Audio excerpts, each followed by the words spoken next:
Kalau kita lihat sekilas, menanam mangrove mungkin terlihat sangat sederhana. Cukup menancapkan bibit ke tanah berlumpur lalu selesai. Namun, ketika terjun langsung ke lapangan, kenyataannya tidak sesederhana itu. Dalam penanaman mangrove ternyata memiliki banyak aturan dan etika yang harus diperhatikan.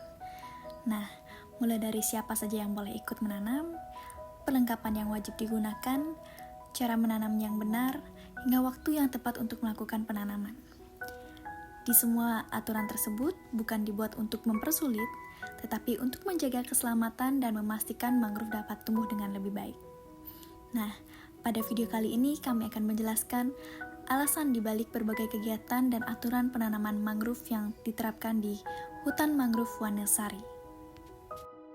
Adapun etika yang perlu diperhatikan dalam penanaman mangrove.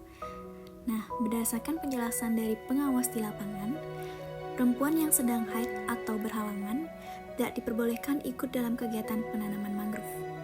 Nah, aturan ini sudah diterapkan sebagai bentuk penghormatan terhadap kepercayaan dan kearifan lokal yang masih dijaga oleh masyarakat setempat.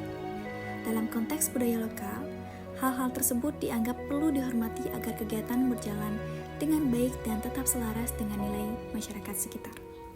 Nah, selain itu juga, kegiatan penanaman mangrove dilakukan di area berlumpur, licin, dan cukup menguras tenaga. Oleh karena itu, faktor kesehatan dan keselamatan menjadi alasan penting agar tidak terjadi resiko kelelahan atau kondisi yang membahayakan.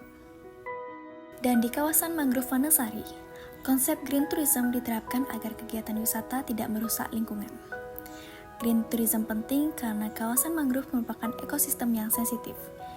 Jika wisata dikelola tanpa aturan, maka aktivitas pengunjung dapat menyebabkan kerusakan seperti sampah, rusaknya akar mangrove, dan terganggunya habitat biota.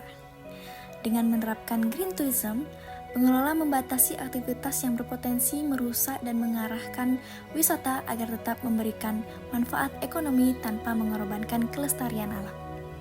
Di kawasan mangrove Wanasari juga terdapat penanaman kembali mangrove yang perlu dilakukan karena mangrove memiliki peran penting bagi wilayah pesisir.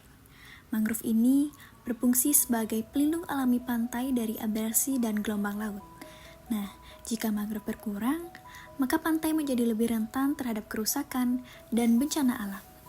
Selain itu juga, mangrove juga menjadi tempat hidup berbagai jenis ikan, kepiting, dan organisme lainnya yang mendukung kehidupan masyarakat pesisir. Oleh karena itu, penanaman kembali mangrove menjadi upaya untuk memulihkan ekosistem yang sudah terganggu. Di kawasan mangrove Wanasari, jalur wisata menggunakan jalan kayu, bukan jalan beton, karena penggunaan beton dapat menutup permukaan tanah dan menghambat aliran air, sehingga berpotensi merusak akar mangrove. Sementara itu, dari kayu juga lebih ramah lingkungan karena tidak mengganggu struktur tanah, memungkinkan air tetap mengalir, dan menjaga pertumbuhan mangrove tetap alami. Dengan cara ini, pengunjung tetap bisa menikmati kawasan mangrove tanpa merusak ekosistem di sekitarnya. Alasan kenapa di hutan mangrove Wanasari diwajibkan menggunakan sepatu. Hal ini karena kondisi tanah di area mangrove yang berlumpur, licin, dan permukaannya tidak rata. Sepatu berfungsi untuk melindungi kaki dari benda tajam seperti akar mangrove, cangkang kerang, maupun sampah laut yang tertanam di lumpur. Nah, selain itu, penggunaan sepatu juga mengurangi risiko tergelincir dan cedera saat melakukan penanaman. Dengan memakai sepatu, kegiatan penanaman dapat dilakukan dengan lebih aman dan juga nyaman. Alasan kenapa polybag tidak boleh ikut ditanam dalam penanaman mangrove. Hal ini karena polybag terbuat dari plastik yang sulit terurai dan dapat mencemari lingkungan mangrove jika dibiarkan di dalam tanah. Selain itu, jika polybag ikut ditanam, pertumbuhan akar bibit akan terhambat sehingga mangrove tidak dapat tumbuh secara optimal. Oleh karena itu, pelepasan polybag menjadi langkah penting dalam menjaga kelestarian ekosistem mangrove. Alasan kenapa posisi tanam harus tepat dan menggunakan tali rafia serta tangkai bambu. Saat menanam mangrove, posisi bibit harus tegak dan dikaitkan menggunakan tali rafia serta tangkai bambu. Penyangga bambu berfungsi sebagai menjaga bibit agar tidak roboh akibat gelombang air laut atau hembusan angin. Sementara itu, Tali rafia membantu menjaga posisi bibit tetap lurus, sehingga pertumbuhannya bisa berlangsung dengan baik dan stabil. Nah, dengan teknik ini, bibit mangrove bisa hidup lebih besar dan lebih baik. Kenapa penanaman dilakukan saat kondisi pasang surut air laut? Nah, dalam penanaman mangrove dilakukan pada kondisi pasang surut air laut yang tepat. Jika penanaman dilakukan saat air pasang penuh, bibit beresiko hanyut atau sulit beradaptasi dengan kondisi lingkungan karena terendam terlalu dalam. Kondisi air surut atau menjelang pasang memungkinkan bibit lebih mudah ditanam agar dapat menancap dengan baik di tanah lumpur dan bibit memiliki waktu untuk beradaptasi sebelum terendam air. Setelah kita melakukan penanaman mangrove, kita juga ada mencari bibit mangrove yang akan kita tanam kembali. Nah, bibit mangrove ini perlu dipisahkan berdasarkan ukuran sebelum ditanam. Pemisahan ini bertujuan agar pertumbuhan mangrove lebih merata.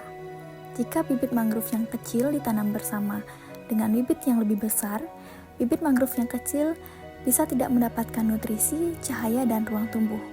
Nah, dengan pemisahan ukuran bibit ini, peluang hidup dan keberhasilan pertumbuhan mangrove di hutan mangrove Wanasari dapat lebih meningkat. Berdasarkan penjelasan yang telah disampaikan, dapat dipahami bahwa kegiatan penanaman mangrove di hutan mangrove Wanasari merupakan proses yang dirancang dengan pertimbangan yang matang. Setiap aturan dan tahapan yang diterapkan bukan untuk membatasi, melainkan untuk menjaga keselamatan, menghormati nilai dan kearifan lokal, serta mendukung keberhasilan pertumbuhan mangrove.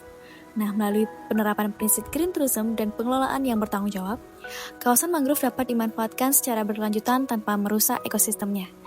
Dengan keterlibatannya dan kesadaran semua pihak, pelestarian mangrove di hutan mangrove Wanasari diharapkan dapat terus berjalan dan memberikan manfaat bagi lingkungan maupun masyarakat sekitarnya.